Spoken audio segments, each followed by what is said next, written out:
Good afternoon, everybody. Welcome to Carrow Road, Sunday afternoon. Hopefully it's not caught any of you guys out. Of course, with all of the games going on today, not least the Manchester derby, we're here for the most important, Norwich City against Burnley, the Championship's best defence against the second best attack. And we have the team news for you. So here it is from a Norwich City perspective. They line up with Angus Gunn in goal. Fisher, Duffy, Cordoba and Doyle is the back four.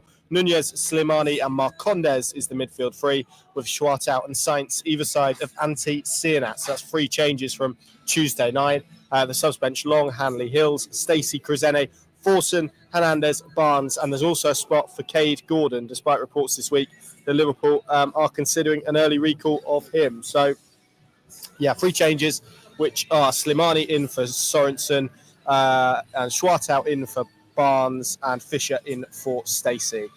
Paddy, you join me.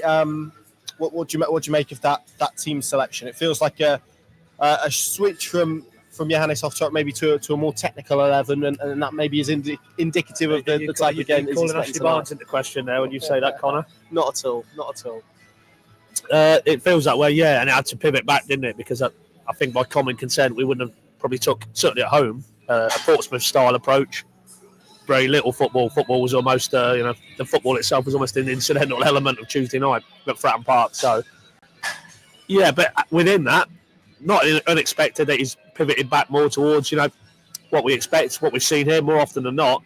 But how he feels that he's going to go and achieve that today. Schwartau in from the start. That's an interesting call. We assume on the right. So, if it is on the right, he didn't really cover himself in too much glory at Swansea, if you remember, away from home. He seemed to struggle with position. Positionally, he didn't quite know where. Obviously, it was a bad day at the office, full stop. But so I'll be interested to see that. Nunez, Slimani, particularly, how long will they last? Certainly Nunez, to flog him today, and then heaven forbid something goes wrong, and with no McLean, you miss him for a bit of the festive period. That'll be in their minds. Defensively, yeah, that doesn't surprise me. Fisher in, Stacey out, Duffy and Cordoba. I thought, in the context of that game Tuesday night, were very good. And I think when they're offering that solid defensive protection, you can, to a degree, get away with Doyle shifting left. I must confess, I don't know who he'll be up against today. They've got some very good attacking players.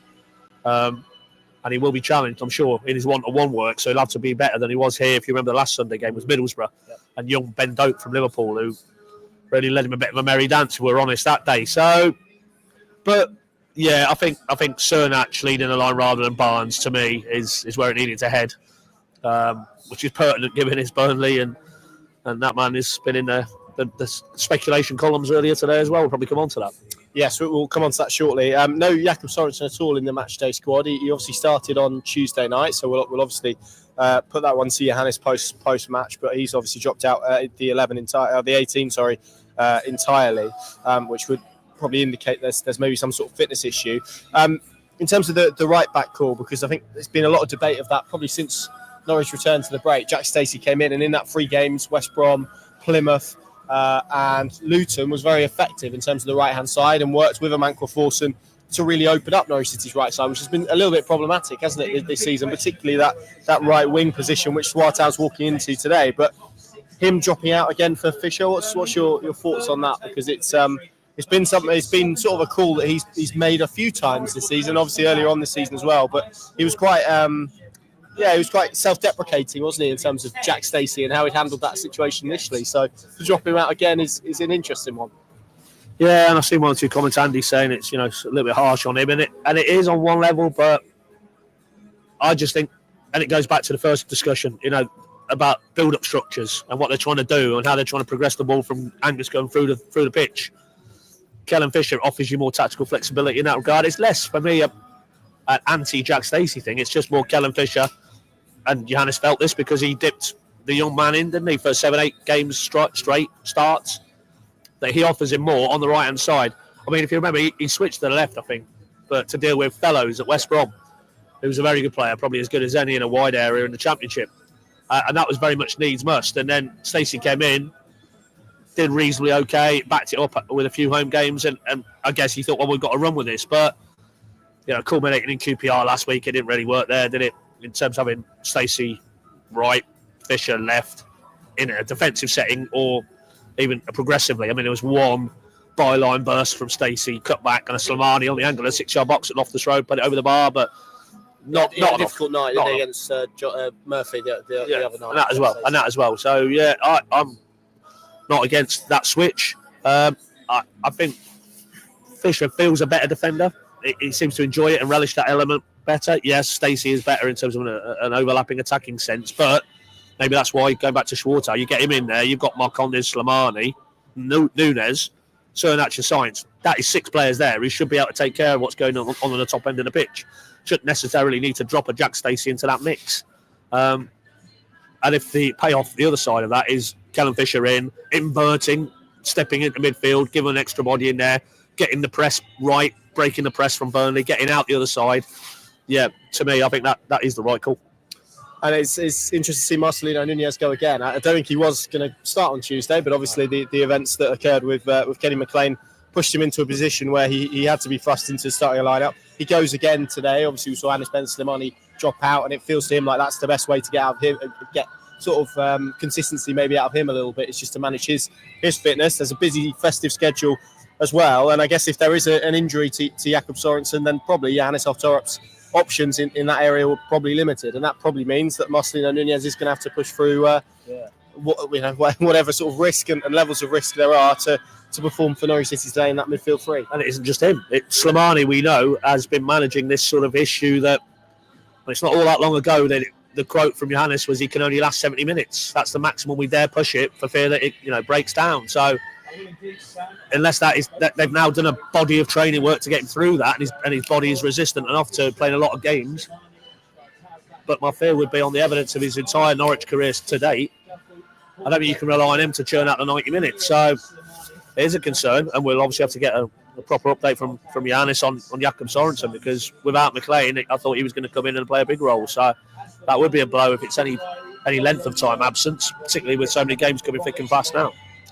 We're in a position to bring the Burnley team. Let's see if we can do that, and I think we can. Here we are. They've got Trafford in goal, Egan Riley, Steve Humphreys, and Pires as their back four. Cullen and Josh Brownhill as the midfield two. Jaden Anthony, who I think Norwich City would have quite liked on loan if certain loan fees would have been a little bit lower than what they were. He starts with Burnley on the right. Koleosho on the left with Sarmiento. Obviously had the second half of last season on loan at Ipswich Town behind Jay Rodriguez. Their sub-bench is Fladkey, of course, who was in goal for Ipswich in that East Anglian derby win for Norwich in March over Ipswich. Joe Worrell, John Egan, Hjalmar Ekdal, Zian Fleming, Hannibal, Josh Lauren, Owen Dodgson, and Enoch Adjei. I mean, it's a classic case, certainly with this team, Paddy. You look at that, and when you mentioned it earlier, that front four that they've got available to them is quite something at this level.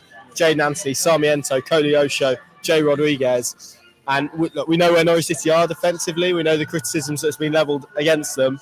It's going to take one hell of a defensive performance today, albeit Burnley probably haven't quite hit their stride from an attacking perspective yet this season. No, but they are at this level. I can only think off the top of my head, maybe Leeds having better attacking players in those positions as a collective. If you take Norwich out of the equation, and you put the metrics to him on was it Friday? Sorry. They're joint most wins away from home. They've not lost at Turf Moor in the league this season. They're a very good outfit at this level, and will only get better. You think the more, the man himself down there, Scott Parker, gets to work with them. Bimson Cones, you wouldn't have thought he'd. It's not Parker, is it? I don't think so. No, it's not. Okay. He's got a ringer on his backroom team, though. He has. He definitely has. I think he'll be in some sort of expensive coat, if I'm honest. Maybe hands on, but. So, yeah, I mean, I just wanted to check there as you were talking there. The last time here, this fixture, 3-0 Burnley, I know that was a team under Company who were on their way to the title with an Ashley Barnes in that 11. And he had two very good wide players either side of him. And they were just a cut above that day. I'm a little bit fearful we might see that again today, really. Just that it's very clear we've tipped over into, and Johannes has said it a few times now recently, this phase 1 to phase 2, and it's more zigzag progress rather than great leaps forward, and you might have to go back a stage to sort of accelerate again. And in that context, if Burnley, I know they've only drawn the last 2, but they are up there in merit. They are rightly in the conversation for the automatics. They'll expect to be coming up either automatics or via playoffs. So their ambitions this season are very firmly Premier League. So my fear is that gulf in terms of two clubs and the trajectories they're on might be exposed today. We might get a similar outcome maybe to the last time Burnley were. Yes, and and again, you just, it's one of those where you sort of cast your eyes down the list of subs they've got available. Sian Fleming, who's been very good at Millwall over a few years. We know that David Wagner was a big fan of him. Hannibal, Josh Lauren. I mean, they're players that can come on and impact Championship games outside the 11. And it's going to be difficult. I mean, you mentioned that Burnley game, obviously, and you touched upon it. One man that was in it was Ashley Barnes, who started for Norwich City on Tuesday in what was pretty unique circumstances in terms of the way that Norwich City wanted to approach that game under Johannes Oftorup. There's been obviously a fresh wave of speculation today, potentially about Sheffield United looking at him. I think about Sheffield United under Chris Wilder of old. They had Leon Clark, didn't they, in that first promotion season? I think it was sort of early to mid 30s. They had Billy Sharp as well for periods. So Chris Wilder does like strikers. Do like strikers that he's in that mould. And you've got to think with as he approaches the final 6 months of his deal, if that sort of situation came up and a club was willing to offer him 18 months, it would be very difficult, I think, for Norwich City to stand his way, particularly with Josh Sargent pretty close to returning now. Well, I mean, if Sheffield United are actually interested in Ashley Barnes, move back north as well. Don't underestimate that. There was a bit of chatter there last season that if he can get himself back north with a family, he'd jump at it. I think we've got the infamous anecdote from one or two individuals who are no longer in this parish about how they had to really work hard on Mrs. Barnes to convince her that Norfolk wasn't the end of the earth and get her here in the first place. So all of that hasn't really on the pitch become a main frontline option, has he? Let's be honest, in his season and a bit now. So I mean, we'll put that to Yanis, obviously. If that's not Mr. Nixon just flying a few kites on behalf of the Barnes camp and seeing what else is out there, maybe can't rule that out. Then you do that deal, because 6 months of Ashley Barnes' wages off for a player who wants Sargent's fit and Cernach is the heir apparent. It makes perfect sense, really. And what I don't quite fathom in all of that is what Sheffield United see in him. A club who, again, like Burnley, looking to get back to the Premier League. Is Ashley Barnes at this stage of his career a Premier League grade option? I don't really see that at all. I don't really see him as coming in and being a main frontline presence in a team at the top end of the Championship. More there as well. Yeah, I think they've got a few strikers on their books. When I saw that this morning, I thought, well, I can see it from the Norwich angle. I don't see it from the Sheffield United angle. So time will tell. As you say, maybe Wilder is wanting those good leaders in the dressing room for when it gets a little bit squeaky bum time, and he's been over this course and distance, knows what it's about. And maybe it's a 6 month window they're looking at just to tip them over the line, get them back into the Premier League, and then thanks, Ashley, and on you go sort of thing. But you're right. If he could get an 18-month deal there, then it makes absolutely perfect sense to shake hands and see you later. Yeah, agreed. How's this going to go then, Pat? It feels like a game that's going to be played on the margins, and when those type of games appear, then it's always opens up to all kind of results. We have seen Norwich City this season here in particular go toe-to-toe with some of the best teams. Sheffield United, they were very good. They probably ended up that game as a stronger team. Leeds, they were very good that night to get a point. You think about Middlesbrough for portions of it, maybe that second half fight back was particularly good. So they have proven themselves that if a certain version of this Norwich City team turns up and is the type that has got those results rather than perhaps what we saw at QPR or at Oxford or at Sheffield Wednesday, then there is a team there that can go toe-to-toe. And it does feel like the type of game where against a team that will probably want to come here and have a little bit of a go, it's going to be quite technical, may actually lean into what they want to do and into their strengths a little bit better than actually the last two have done against teams that really have given them a proper arm wrestle. True. Just to clarify, yes, he was originally from the West Country, but I mean his career and his family life have all been in Burnley, haven't they? Sort of Manchester, Cheshire. Yeah. So hence why a return north would definitely tick a box in the Barnes family household. That is for sure. All that is true, Connor. Yeah, I mean Leeds, Middlesbrough, and Sheffield United. Those three games here were rip snorters. Norwich got results in all of them. Two sides in all three encounters. Two sides who really had a go at each other, and it felt like Yanis's comments to you the other day were it could be one of them again, where we won't have the ball for periods. We will have to be good defensively because Burnley are too good in terms of at this level. The attacking players, they will cut you open.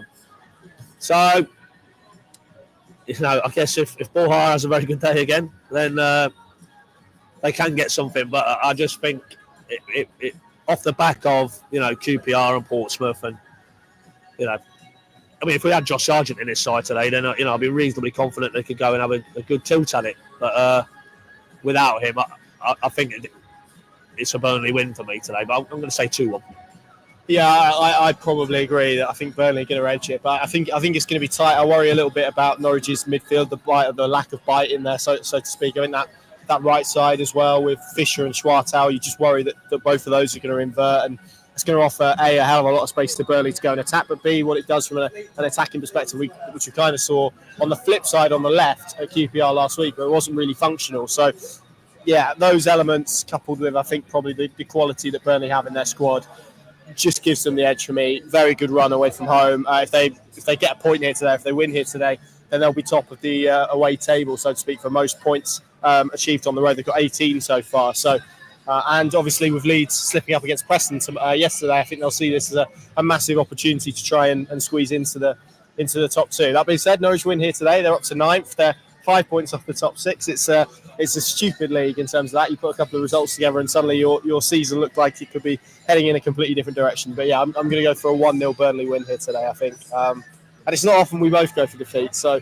hopefully we're proving badly wrong, because after the week that Norwich City have had, it almost feels like a little bit of a rescue mission, because suddenly if you're talking about 4 points from 3 games, I wouldn't say it was par given the opposition they had, but I think it looks a little bit better, maybe.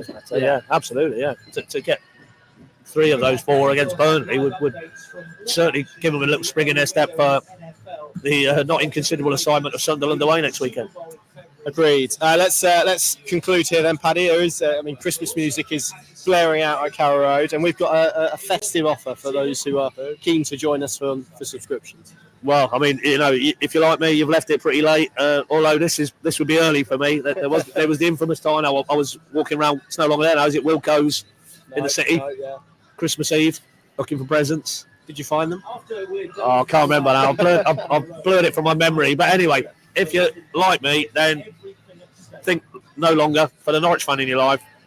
Either taste it, £3 for 3 months to Pink an app, or annual price 50% off right now, £15 for the entire year. Everything we do, all on that lovely app that mostly works. Occasionally it has a glitch, but that's technology. But no ads, lovely experience to consume the content. Yeah, you might not like always what we have to say or agree with it, but you won't find any better in-depth coverage of Norwich City, that is for sure, in this space. So if you haven't already done so, just get yourself onto the pinken.com and or the posted tweets on our account, PinkenX, and all the information is there. And come and join the family that are growing into their thousands now.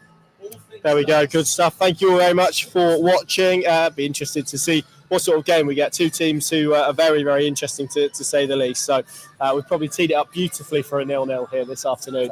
It wouldn't be the worst result from a Norwich perspective. Pinker.com, the place to go for obviously all the build-up, which we're bringing now, all of the live coverage. I'll be on the live blog, and then we'll have all the post-match reaction from Yanis and from us guys as well. So hopefully see you over there very soon. Thanks for watching. See you soon.